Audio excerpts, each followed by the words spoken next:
दोस्तों, बादशाह अकबर को विद्वान और प्रतिभाशाली पुरुषों को अपने दरबार में रखने का बहुत शौक था। जब भी कोई प्रतिभाशाली व्यक्ति उसके राज्य में आता तो वह उसे अपने मंत्रियों में शामिल कर लेते थे। अकबर का दरबार गुणी व बुद्धिमान लोगों से भरा हुआ था। इनमें से 9 लोग अकबर के दरबार में नवरत्नों के रूप में जाने जाते थे। वे असाधारण प्रतिभाशाली और अपने अपने क्षेत्र में निपुण थे। उन्हीं दिनों महेशदास नाम का एक युवका अकबर के राज्य में एक छोटे से गवा में रहता था। उसने अपने पूरा जीवन इसी गवा में व्यतीत किया था। अब वह दुनिया की यात्रा करना चाहता था। उसने बादशाह के महल व बड़े नगरों के बारे में बहुत सारी कहानियां सुनी थीं। उसे यहाँ घूमना रोमांचक लग रहा था। उसने निश्चय किया कि वह बादशाह के दरबार में जाएगा और वहां नौकरी पाने की कोशिश करेगा।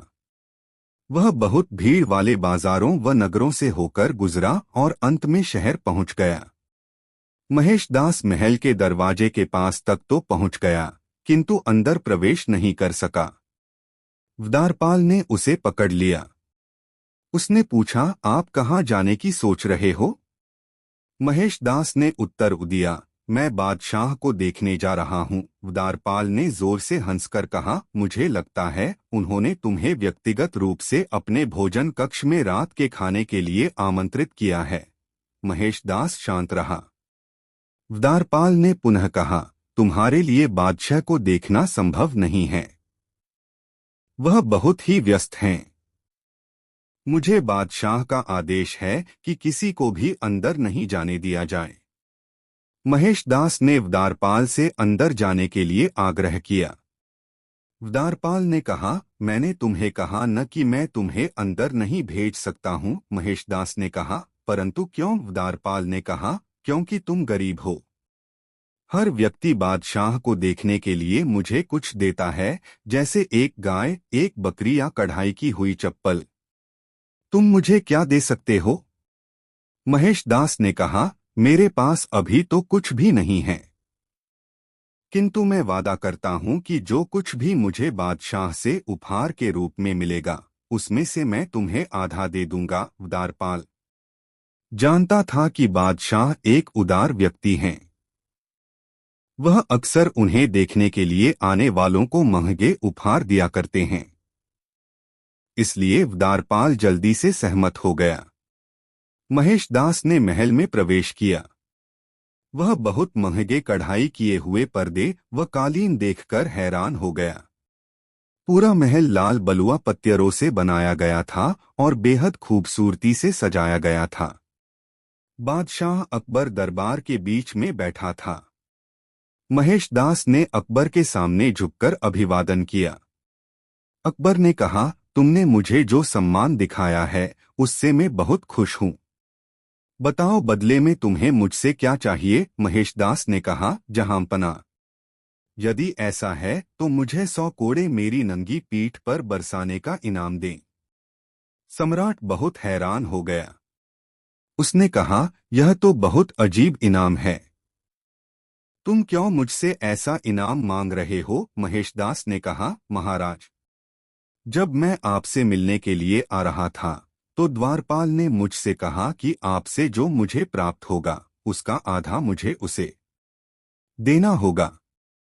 बादशाह अकबर हंस पड़े और बोले, यह एक गंभीर विषय है। इसका मतलब है कि द्वारपाल अपना काम करने के लिए रिश्वत लेता है। इसकी सजा उसे मिलनी चाहिए। द्वारपाल को पकड़कर लाया गया और उसे रिश्वत लेने के अपराध में 100 कोड़े मारने की सजा दी गई। फिर अकबर ने महेशदास से कहा, तुम बहुत ही चतुर व्यक्ति हो। क्यों नहीं तुम मेरे दरबार में मंत्री के रूप में शोभा ढाओ? महेशदास इस अवसर को पाकर बहुत खुश था। उस दिन से बीरबल व उसकी बुद्धि की कहानियां दूर दूर तक व्यापक रूप से फैलनी शुरू हो गईं। दोस्तों, वीडियो को एक लाइक जरूर करें। दोस्तों, एक बार बादशाह अकबर के शहर में एक व्यक्ति रहता था।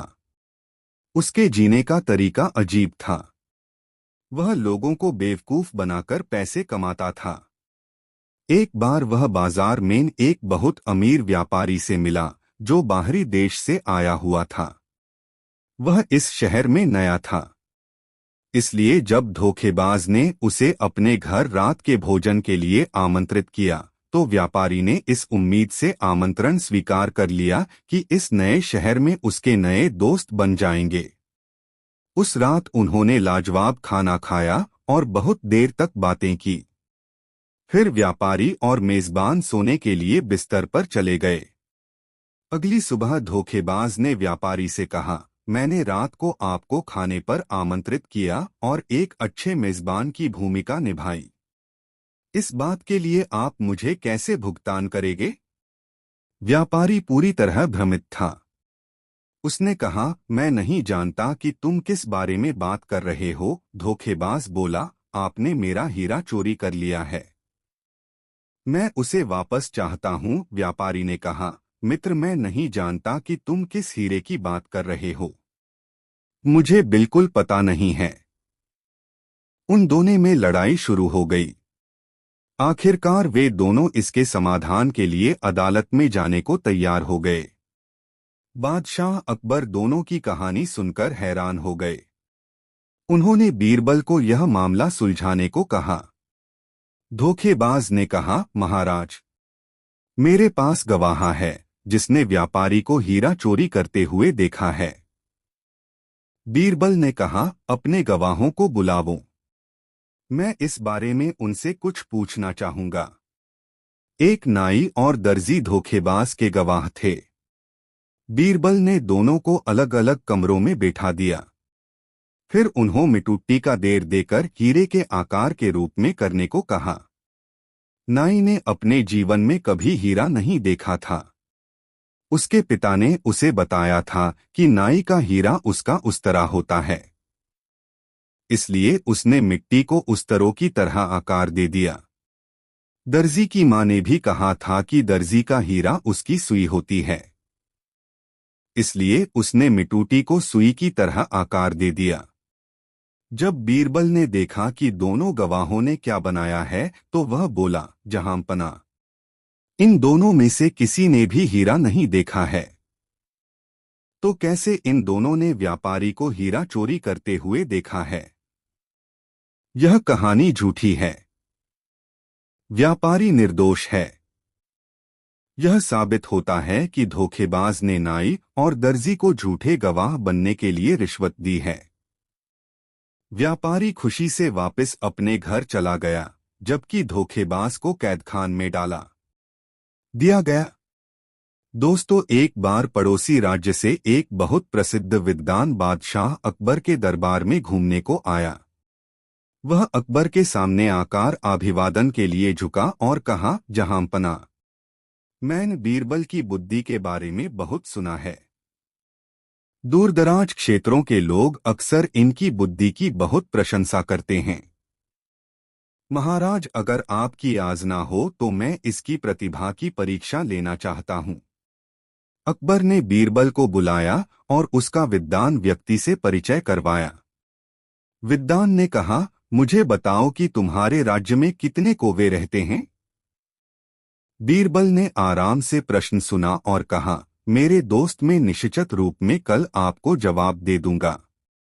दरबार में हर कोई बीरबल और उस विद्वान के बीच हुई बातचीत से हैरान था। बादशाह अकबर ने बीरबल को अलग बुलाया और कहा, यह आदमी मुझे पागल नजर आता है। इस शहर में कितने कौवे रहते हैं, यह गिनती करना किसी भी व्यक्ति के लिए कैसे संभव है? तुम्हें सही जवाब जानने के लिए कुछ दिन ले लेने चाहिए थे। तुम एक दिन में उन सभी की गिनती करने में सक्षम नहीं हो। बीरबल मुस्कराया और बोला, जहांपना, यह आदमी मुझसे चतुराई करने की कोशिश कर रहा है, किंतु आप चिंता नहीं करें, इसे इसकी ही दवाई का स्वाद मिलेगा। अगले दिन बीरबल दरबार में पहुंचा। विद्वान पहले से ही वहां बैठा हुआ था। विद्वान ने कहा, क्या तुम्हें जवाब मिल गया? बीरबल ने कहा, बेशक, इस शहर में निश्चित ही 47,835 कौवे रहते हैं। विद्वान, यह जवाब सुनकर बहुत हैरान था। वह बोला, आप इतने यकीन से कैसे कहा सकते हैं? बीरबल अकबर की ओर झुका और बोला, जहांपना, मैंने इस शहर में रहने वाले सभी कावों की गिनती कर ली है। विद्वान बोला, अगर इससे ज्यादा हुए तो? बीरबल बोला, वे दूसरे राज्यों से आए हुए होंगे। विद्वान फिर बोला, अगर इससे कम हुए तो? बीरबल बोला, वे दूसरे राज्यों में चले गए होंगे। यदि किसी को भी मेरे जवाब में संदेह है तो वह अपनी संतुष्टि के लिए गिनती कर सकता है। अकबर जोर से हंसा। विद्वान ने जब बीरबल का जवाब सुना तो उसे अपने आप पर बेहद शर्म आई। वह उसी दिन उस शहर से इस निश्चय के साथ चला गया कि अब से वह किसी को भी चुनौती नहीं देगा। दोस्तों, कहानी कैसी लगी कमेंट में जरूर बताएं। दोस्तों, एक दिन बादशाह बीरबल के साथ नगर में होकर हवाखोरी के लिए निकला था। एक जगह नुक्कड़ पर उसे एक औरत दिखाई पड़ी। वह महाफूहड़ देख पड़ती थी। उसके मोटे मोटे होठों के बीच से दो दांत बाहर को झांक रहे थे। नाक से पोटा जारी था।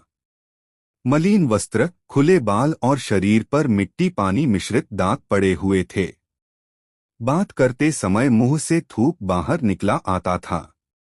कहाँ तक कहें, वह सर्वांग फूहड़ थी। राजा की तो बात ही अलग है, उसके हाथ के स्पर्श किए फल तक भी किसी रंग का खाने को जी नहीं चाहता था। वह स्त्री गर्भिणी थी। यह देखकर बादशाह को बड़ा आश्चर्य हुआ और वे बीरबल से बोले, बीरबल, जरा कामदेव का प्रबल प्रभाव तो देखो। जिसके देखने मात्र से घृणा उत्पन्न होती है, उसके साथ रमण करने वाला भला कैसा होगा? बीरबल ने उत्तर दिया, पृथ्वीनाथ, भूखे को जूठा मीठा नहीं सुझता। निद्रा देवी के आवाहन के समय मुलायम सेज व जमीन का विचार नहीं उठता। उसी प्रकार काम की ज्वाला के सामने भी भले बुरे का परिज्ञान भूल जाता है। उस समय काम से पीड़ित व्यक्ति को न जात सूझता है न कुजात। आपको अन्वेषण करने पर ऐसे बहुतेरे पुरुष मिलेंगे जो देखने में तो बड़े सुंदर और फिटिक बाज होंगे, परंतु ऐसी दो गलीज जगहों में उन्हीं का नंबर निकलता है। बादशाह ने कहा, हाँ, तुम्हारा कहना भी सत्य हो सकता है। इसलिए मैं चाहता हूं कि इससे रमण करने वाले की खोज की जाए। मैं उसे देखना चाहता हूं। बीरबल बोला, शायद कुछ देर अगल बगल के लोगों से पूछताछ करने पर कुछ भेद खुले। ऐसा विचार कर वे वहां से कुछ दूर निकल गए, परंतु बीरबल को उस बात की ही धुन बंधी रही। वह बराबर उसी स्त्री की तरफ लगा हुआ था। थोड़ी देर बाद एक ऐसी घटना घटी कि एक कामी पुरुष उसके बगल से होकर निकला और उस स्त्री से कुछ संकेत द्वारा कहकर आप आगे निकल गया। वह देखने में किसी उच्च कुल का जान पड़ता था, परंतु स्वभाव से लंपट प्रकट होता था। को दिखाकर कहा, पृथ्वीनाथ। बीरबल ने उसे बादशाह, यही पुरुष उस स्त्री का यार जान पड़ता है।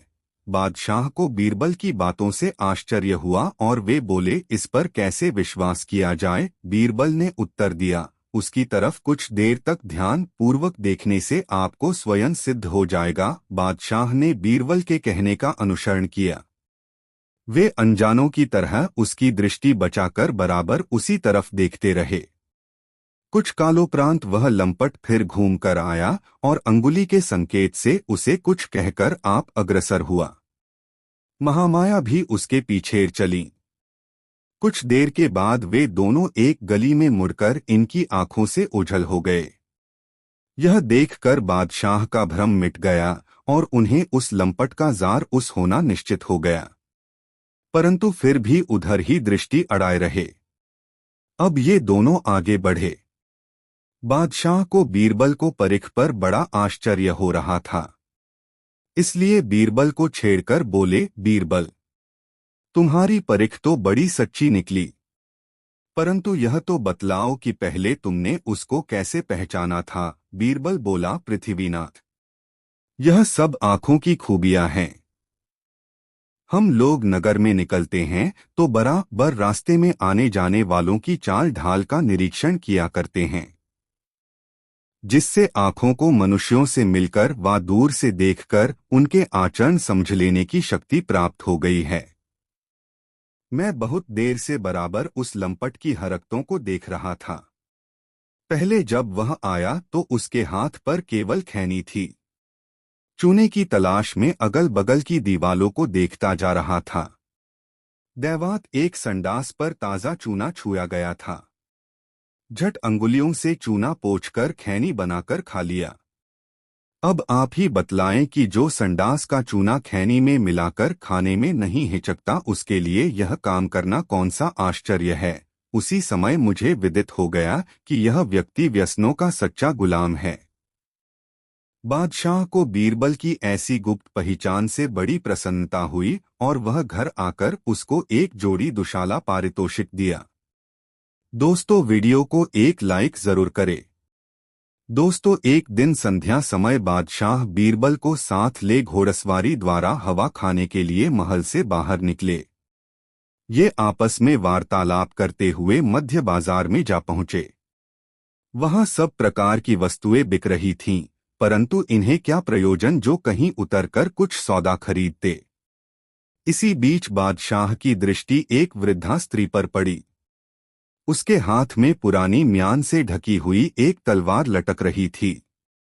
उसकी तलवार देखते ही बादशाह के जी में आया कि अक्सर पुराने लोगों के पास अच्छी वस्तुएं निकल आती हैं, इसलिए इस वृद्धा की तलवार को देखना चाहिए। वह घोड़े की राश को बुढ़िया की तरफ मोड़ दिया। जब घोड़ा उसके समीप पहुंचा तो बादशाह ने उस वृद्धा से पूछा, यह तलवार लेकर तू शहर में क्यों खड़ी है? बुढ़िया ने दीनता भरी वाणी से कहा, गरीब परवर, मैं इसे बेचना चाहती हूँ। यह तलवार बहुत दिनों से मेरे घर में पड़ी हुई है। आज बड़ी गिरीवस्था को प्राप्त होकर और कोई दूसरा सामान न रहने पर इस बेचने की गरज से बाजार में लाई हूँ। बादशाह उससे तलवार मांग उसे म्यान से निकालकर देखने लगे। वह एकदल खराब हो गई थी। उस पर जंग का गहरा पर्दा पड़ गया था और उसकी धार भी कई जगह से टूट गई थी। बादशाह ने बुढ़िया की तलवार को ज्यों का त्यों लौटा दिया। वह उसको हाथ में लेकर बड़े गौर से देखने लगी। ऐसा मालूम होता था मानो उसकी तलवार बदल गई हो। इसको ऐसी भौचक सी हुई देखकर बादशाह ने पूछा, क्या बात है? तेरी तलवार बदल तो नहीं गई है? वह वृद्धा बोली, पृथ्वीनाथ, मैंने सुना था कि पारस के स्पर्श से लोहा सोना हो जाता है, परंतु यह हमारी लोहे की तलवार आपके पारस हाथों के स्पर्श से सोने की क्यों नहीं हुई? बस मैं यही देख रही हूँ। बादशाह वृद्धा के इस उत्तर से गदगद हो गए और उसको तलवार के बराबर सोना देने की आज्ञा दी। बीरबल अभी तक खड़े खड़े इनकी सब बातें सुन रहा था। बुढ़िया की बुद्धिमत्ता भरी बातें सुन और बादशाह की उदारता देखकर उसे बड़ा आनंद प्राप्त हुआ। दोनों सानंद घोड़ा बढ़ाते हुए नगर से बाहर निकले। दोस्तों, कहानी कैसी लगी कमेंट में जरूर बताएं। एक बार की बात है कि शहंशाह अकबर और बीरबल बगीचे में टहल रहे थे। अचानक बादशाह के दिमाग में एक सवाल आ गया। वह बीरबल की ओर देखते हुए बोले, बीरबल, इस संसार में कोई गरीब है और कोई अमीर है। क्या बता सकते हो ऐसा क्यों है? खुदा तो समदर्शी है और वह सबका ही मालिक है और सभी उसकी संतान है। एक पिता तो अपनी संतान का सदा भला चाहता है और सभी को एक समान देखता है। फिर खुदा परम पिता होकर क्यों किसी को अमीर बना देता है और किसी को 2 जून की रोटी के लिए भी तरसाता है? बादशाह अकबर यह कहकर चुप हो गए। बीरबल बहुत सोचने के बाद बोले, हुजूर, खुदा ऐसा न करे तो कोई उसे खुदा मानेगा ही नहीं। दुनिया में 5 पिता होते हैं। आप भी उन 5 में से एक हैं, अर्थात अपनी प्रजा के पिता हैं। आप तो किसी को 200, किसी को 400, किसी को 100 तो किसी को 150 और किसी को केवल 4-5 रुपए की तनख्वाह देते हैं। जहां पनाह, आप ऐसा क्यों करते हैं? सबको एक नजर से क्यों नहीं देखते? बादशाह अकबर निरुत्तर हो गए और काफी सोच में पड़ गए। बीरबल समझ गए कि बादशाह असमंजस की स्थिति में हैं। आठ बीरबल बोले, हुजूर, इसमें इतना दिमाग लगाने की जरूरत नहीं है। जो जिस तरह का काम करता है वैसी ही उसको मजदूरी मिलती है और संसार ऐसे ही चलता है। यदि ऐसा न हो तो संसार चल ही नहीं सकता। ईश्वर कर्मों के अनुसार फल देता है। उसकी यह इच्छा कभी नहीं होती कि संसार के प्राणी दुर्हक उठाएं। ईश्वर तो सबका भला चाहता है। अब कोई उसके बताए रास्ते पर नहीं चलता है तो उसे उसके कर्मों का फल भुगतना पड़ता है। जो परिश्रम करता है, अच्छा कर्म करता है, वह धनवान बनता है और जो कामचोर होता है वह गरीब होता है। ईश्वर तो वही देता है जो हम करते हैं। हुजूर, बीरबल की बातों से अकबर बादशाह खुश हो गए और बीरबल की तारीफ करते हुए अपने महल की ओर लौट गए। दोस्तों, कहानी कैसी लगी कमेंट में जरूर बताएं। दोस्तों, बीरबल बहुत ही बुद्धिमान और हाजिर जवाब थे, जिससे उन्हें ज्यादातर लोग पसंद करते थे और इसके साथ ही कुछ लोग बीरबल की हाजिर जवाबी के कारण उनसे जलते भी थे। बीरबल से जलने वालों ने एक दिन बीरबल को हमेशा के लिए रास्ते से हटाने का निर्णय लिया। अकबर बादशाह का जो हज्जाम था, इस काम के लिए बीरबल के दुश्मनों ने उससे सहायता मांगी।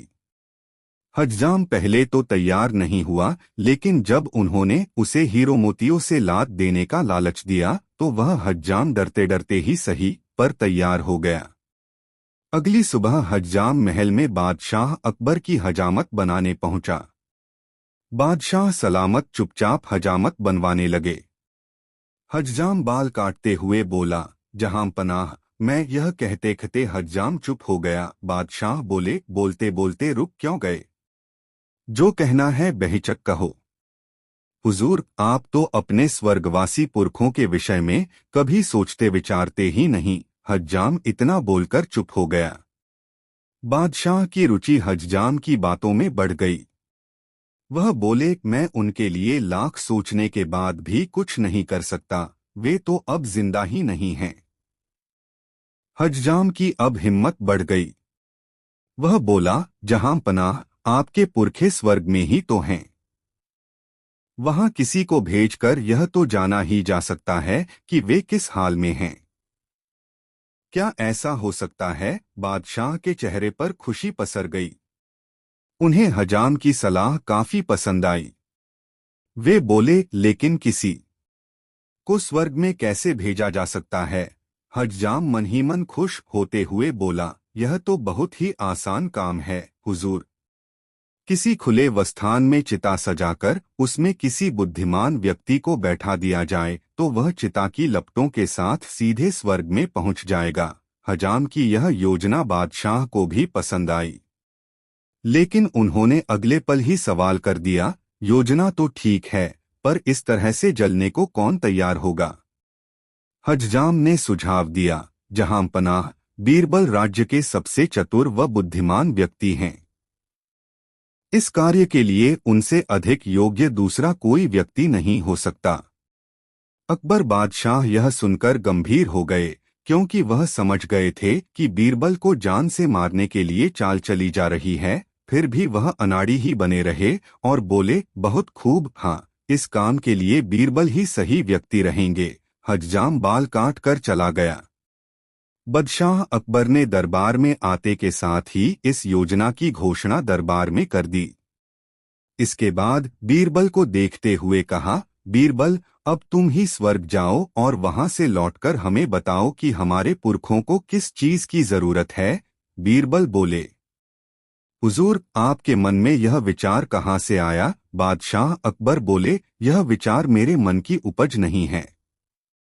यह विचार तो हमारे हज्जाम के मन की उपज है।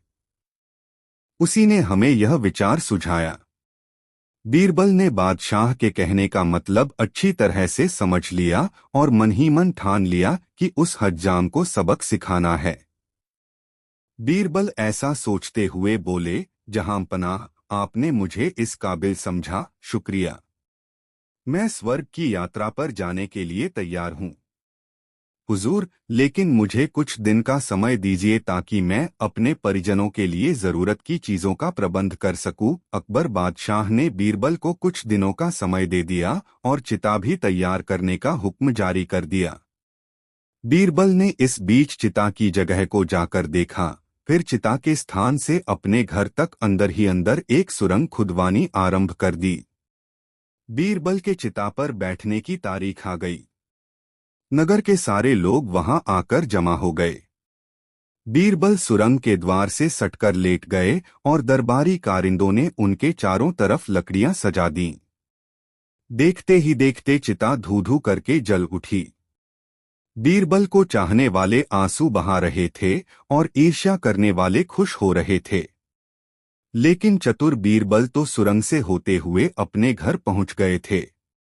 कुछ महीनों के बाद बीरबल दरबार में आए तो उनके हितैषी और शत्रु दोनों ही चकित रह गए कि एक मरा हुआ व्यक्ति पुनः जिंदा कैसे हो गया। वह बड़ी मुश्किल से पहचान में आ रहे थे, क्योंकि उनकी दाढ़ी बेतरतीब बढ़ी हुई थी। बीरबल शहंशाह अकबर को सलाम करते हुए बोले, मेरे मालिक, मैं सीधा स्वर्ग से यहाँ आ रहा हूँ। आपके पुरखों की भी खबर लेकर आया हूँ। बादशाह अकबर प्रसन्न होते हुए बोले, बीरबल, तुम ठीक तो हो? स्वर्ग में मेरे सब पुरखे कैसे हैं? बीरबल बोले, जहांपनाह, वहां किसी बात की कोई कमी नहीं है। चारों तरफ अमन ही अमन है। हाँ, वहां पर एक चीज की कमी है। बोलो बीरबल, हम वह चीज वहां भेजवाने की कोशिश करेंगे। बादशाह सिंहासन से यह कहते कहते खड़े हो गए। बीरबल बोले, हुजूर, वहां कोई ढंग का हज्जाम नाई नहीं है। आपके पुरखों ने कहा है कि कोई ढंग का हज्जाम फौरन यहाँ भेजा जाए। हुजूर, स्वर्ग में पहुंचने का रास्ता तो हम सबको मालूम हो ही गया है। वहां अब किसी को भी भेजना हमारे लिए कठिन नहीं रहा। शहंशाह अकबर बोले, हाँ, तुम्हारी बात तो सही है, पर वहां किस हज्जाम को भेजा जाए? बीरबल अब कहाँ चूकने वाले थे। वह झट से बोले, हुजूर, इसमें भी कोई पूछने की बात है। आपका शाही हज्जाम वहां जाएगा। उससे बेहतर हजामत और कौन बना सकता है, हुजूर? ठीक है बीरबल, हम शाही हज्जाम को ही स्वर्ग भेज देते हैं। फिर क्या था? बादशाह अकबर ने शाही हज्जाम को स्वर्ग जाने का हुक्म दे दिया। हज्जाम को षड्यंत्रकारियों का साथ देने का अच्छा फल मिला। वह बेमौत मारा गया। दोस्तों, कहानी कैसी लगी कमेंट में जरूर बताएं। दोस्तों, एक दिन बादशाह अकबर अपनी बेगम के साथ बाग में झूला झूल रहे थे। बादशाह जूते पहने हुए थे, किंतु बेगम नंगे पांव थीं। बेगम ने जब अपने पैरा को देखा तो उन्हें बहुत अच्छा प्रतीत हुआ। उनके मुकाबले में बादशाह के पर उतने खूबसूरत नहीं थे। बेगम ने बादशाह से कहा, मेरे पांव आपके पांव से ज्यादा सुंदर हैं। बादशाह ने इस बात को मानने से इनकार किया और कहा, मैं इस बात को नहीं मानता। धीरे धीरे बेगम और बादशाह के बीच वाद विवाद इतना बढ़ गया कि उनकी आवाज सुनकर जनान खाने की नौकरानियां तक वहां आ गई। बेगम ने अपने और बादशाह के पैरों की ओर संकेत करके पूछा, बोलो, हम दोनों में से किसके पैर अधिक सुंदर हैं? इस सवाल को सुनकर नौकरानियां हैरत में पड़ गईं। किसी एक के पैर को सुंदर बताने से दूसरा नाराज हो जाता। इस दुविधा में उनसे कुछ कहते न बना। संयोग से किसी कार्यवश बीरबल वहां आ गए। बेगम उन्हें देखकर बड़ी प्रसन्न हुई। उन्होंने अपने तथा बादशाह के पैरों में अधिक सुंदर पैर बताने को बीरबल फौरन ही बोले, बेगम साहिबा, आपके पैर विशेष सुंदर हैं, इसमें किसी भी प्रकार के संदेह की बात नहीं है। लेकिन जहांपनाह के पैर भी सुंदर कहे जा सकते हैं, क्योंकि यदि इनके ही पैर न होते तो आपके पैर कैसे आ सकते थे? बादशाह मन ही मन बीरबल की चालाकी समझ गए कि उन्होंने बेगम को खुश करने के लिए ही ऐसी घुमाफिराकर बात कही है। बेगम तो अपने पैरों को सुंदर सुनना चाहती थीं, लेकिन बीरबल ने बात को गोल कर दिया। वह भी प्रसन्न हो गई। सबको चुप देखकर बादशाह ने शांति भंग करते हुए एक नौकर को बुलाकर कहा, उचित निपटारा करने की खुशी में 100 जोड़े पुरस्कार स्वरूप लाकर दो। बादशाह ने नौकर से प्रकट में तो यह बात कही, पर आंख के इशारे से वहीं खड़े रहने को कहा। नौकर ने बादशाह की आज्ञा को स्वीकार करते हुए कहा, बहुत अच्छा जहां पनाह, लेकिन वह अपनी जगह पर ज्यों का त्यों खड़ा रहा। बीरबल को अवसर मिला, वह तुरंत ही बोले, जहां पनाह, नौकर ने आपके मुंह पर जोड़े देना स्वीकार कर लिया, किंतु उसके लक्षणों से प्रकट होता है कि उसकी देने की नीयत नहीं है। यदि देने होते तो हुक्म पाते ही उसकी कार्यवाही में लग जाता। यह सुनकर बादशाह तिलमिला उठे और बोले, बीरबल तुम जवान संभाल कर नहीं बोल सकते। बीरबल ने नम्र स्वर में कहा, हुजूर मैंने कौन सी बेअदबी की, तुम मेरे मुंह पर जूते देने की बात कर रहे हो और अनजान बनकर पूछते हो कि कौन सी बेअदबी की। बादशाह ने क्रोधित स्वर में कहा। बीरबल ने पुनः नम्रतापूर्वक निवेदन किया, आपने मुझे कैसे जोड़े देने की कहा है? मेरा मतलब तो यह था कि नौकर तुम्हें सी जोड़े कपड़े लाकर दे। फिर तुमने जूते का अर्थ कैसे लगाया? बीरबल बोले, जहां पनाह, जूते वगैरह का अर्थ तो आपने ही लगाया। आपने मेरे लिए जोड़े देने को नौकर से कहा और मैंने नौकर को देने के लिए स्वीकार करना आपको बताया। आपके मुंह पर का मतलब यह था कि आपके सम्मुख, न कि मुंह पर। बादशाह ने अपनी बात बदल दी, उन्हीं के साथ बीरबल ने भी वैसा ही किया। आठ बादशाह ने चुप रहना ही उचित समझा। दोस्तों वीडियो को एक लाइक जरूर करें। दोस्तों एक दिन दरबार में जब बादशाह अकबर पधारे तो उन्होंने देखा कि बीरबल अभी तक नहीं आए थे। बीरबल के अनुपस्थित रहने पर दरबार का कार्य ठीक प्रकार से नहीं चल पाता था। जब बीरबल को आने में काफी देर हो गई तो बादशाह ने अपने दूत को उनको लाने के लिए भेजा। दूत बीरबल के घर पहुंचा। बादशाह का संदेश सुनकर बीरबल ने उस दूत से कहा, चलो मैं आता हूं। दूत को वापस आए जब आधा घंटा बीत गया और बीरबल नहीं आए तो बादशाह को बड़ा आश्चर्य हुआ, किंतु उसी क्षण उन्होंने विचार किया कि हो सकता है किसी जरूरी काम से वह रुके हों। बादशाह को अब बीरबल की प्रतीक्षा असहनीय हो उठी। तब उन्होंने दूसरे दूत को भेजा। इस दूत को भी बीरबल ने यह कहकर भेज दिया कि वह अभी आते हैं। दूत ने आकर कहा, जहां पनाह, वे कह रहे हैं, चलो मैं आता हूं। बादशाह को सुनकर ढांढस बंधा। 1 घंटा फिर बीत गया किंतु बीरबल का कहीं पता नहीं था। अब बादशाह झुंझला उठे। बीरबल के प्रतिद्वंद्वियों को अवसर मिल गया। उन्होंने बीरबल की निंदा करके बादशाह के गुस्से को भड़का दिया। इस बार उन्होंने 2 हथियारबंद सिपाही भेजे और हुक्म दिया कि बीरबल को पकड़ लाओ। बादशाह का हुक्म मानकर सिपाही वहां गए किंतु उन्हें पकड़कर ले चलना हंसी खेल नहीं था। सब सिपाही भय से कांप रहे थे।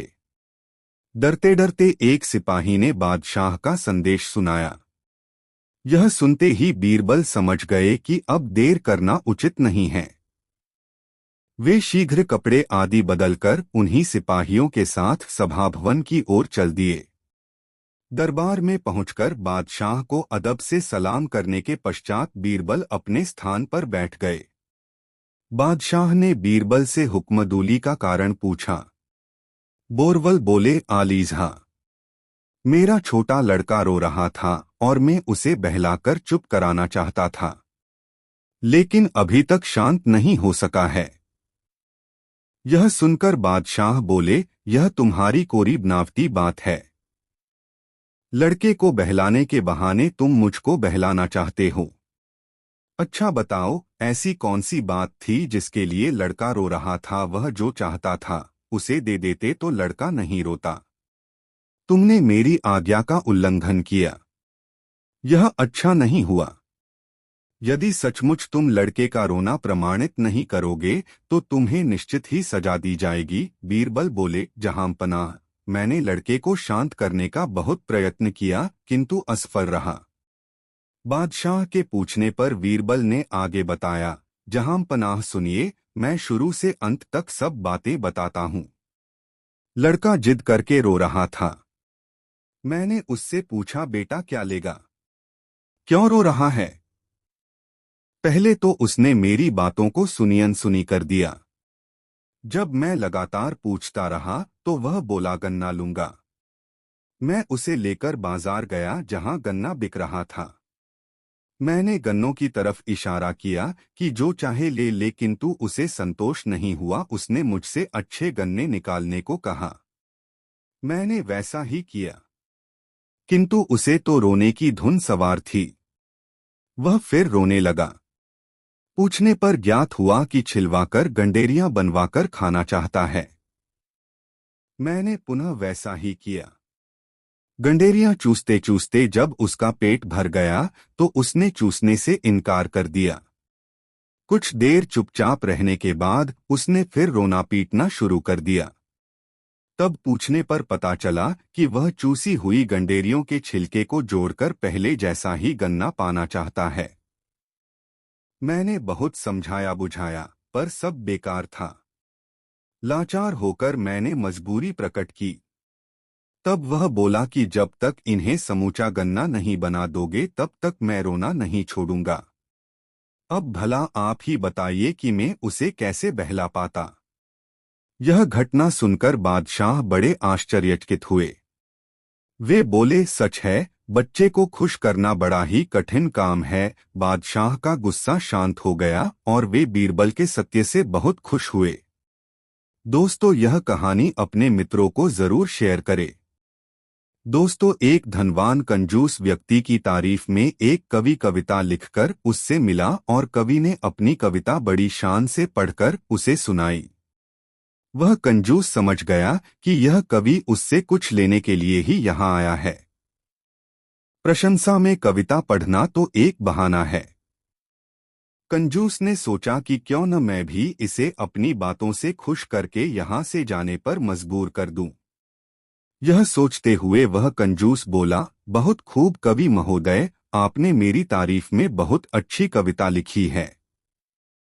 कल आप आइए, मैं आपकी मुराद अवश्य पूरी करूंगा। कवि वापस चला गया। कंजूस बहुत ही खुश हुआ कि चलो बला टली। कुछ देना न पड़ा और बात भी बन गई। दूसरे दिन कवि कुछ धन पाने के लालच में कंजूस से मिलने आया। कवि पर नजर पड़ते ही कंजूस बोला, तुम कौन हो भाई, किससे मिलना है? यह कहकर कंजूस ने ऐसा नाटक किया जैसे उसने कवि को कभी देखा ही न हो। कवि आश्चर्य से चौंकते हुए बोला, महोदय, आप यह क्या कह रहे हैं? कल ही तो मैं आपसे मिला था और आपकी तारीफ में खूबसूरत सी कविता भी लिखकर सुनाई थी। आप इतने कम समय में ही मुझे भूल गए। कंजूस बोला, कल की बात आज करने से कोई लाभ नहीं। जैसे कल तुमने मुझे कविता सुनाई वैसे ही मैंने भी अपनी मीठी मीठी बातें तुम्हें सुना दी थीं। न तो तुमने मुझे कुछ दिया और न मैंने तुम्हें कुछ दिया। हिसाब बराबर हो गया। अब तुम मेरा पीछा छोड़ो। कंजूस के इतना कहने पर वह कवि वहां से सीधे घर आया और अपने एक दोस्त के साथ बीरबल से मिला और अब तक जो हुआ था वह सब बीरबल को बता दिया। बीरबल बोले, कवि महोदय, आप एक हफ्ते के बाद अपने इस दोस्त को उस कंजूस के यहाँ भेजना। जब आपका दोस्त कामकाज के बहाने उससे मित्रता कर ले तब किसी दिन उसे घर पर आने का निमंत्रण देना। उस दिन मुझे भी बुला लेना, लेकिन इतना अवश्य ध्यान रहे कि उसे केवल न्योता देना है, खाना नहीं खिलाना है। बीरबल यह कहकर दरबार के कामकाज में तल्लीन हो गए। कवि का मित्र कुछ ही रोज में कंजूस से काफी घुल मिल गया। जब मित्रता गाढ़ी हो गई तब एक दिन कंजूस को उस व्यक्ति ने खाने का निमंत्रण दिया। कंजूस ने निमंत्रण स्वीकार कर लिया। बीरबल और कवि को भी इसकी खबर कर दी। कवि वेश बदलकर दोस्त के घर आ पहुंचे। बीरबल भी वेश बदलकर आ गए। थोड़ी देर बाद कंजूस भी आ गया। उन तीनों ने ही कंजूस की बड़ी आवभगत की और कंजूस से तरह तरह की मीठी बातें करने लगे। कंजूस भूखा था क्योंकि वह घर से खाकर नहीं चला था और दावत के नाम पर सुबह से ही कुछ खाया नहीं था। जब उसे भूख कुछ अधिक ही सताने लगी तो परेशान होकर कंजूस बोला, अरे भाई, खाने पीने का भी इंतजाम है या ऐसे ही बैठे रहना है? कवि के मित्र ने कहा, मित्र, मैंने तुम्हें भोजन के लिए नहीं बुलाया है। मैंने तो तुम्हें केवल भोजन का निमंत्रण देकर प्रसन्न किया है। यह सुनते ही कंजूस ने उन तीनों को ध्यान से देखा, फिर कवि को तुरंत ही पहचान लिया।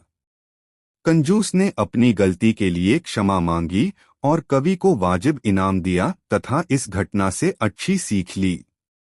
दोस्तों, घोड़ों का एक व्यापारी कुछ घोड़ों को लेकर अरब देश से आया और शहंशाह अकबर से मिला। बादशाह को घोड़े पसंद आ गए और उन्होंने सारे घोड़े खरीद लिए और सौदागर से कहा, तुम हमारे लिए और अरबी घोड़े लाओ। तुम अरब से आए हो, इसलिए पेशगी के तौर पर हम तुम्हें 1000 रुपए दे रहे हैं। सौदागर बहुत ही प्रसन्न हुआ और वापस अरब लौट गया। सौदागर के चले जाने के बाद बीरबल को मालूम हुआ कि वह व्यापारी पेशगी लेकर अपने देश चला गया और बादशाह ने उसका नाम पता भी नहीं पूछा।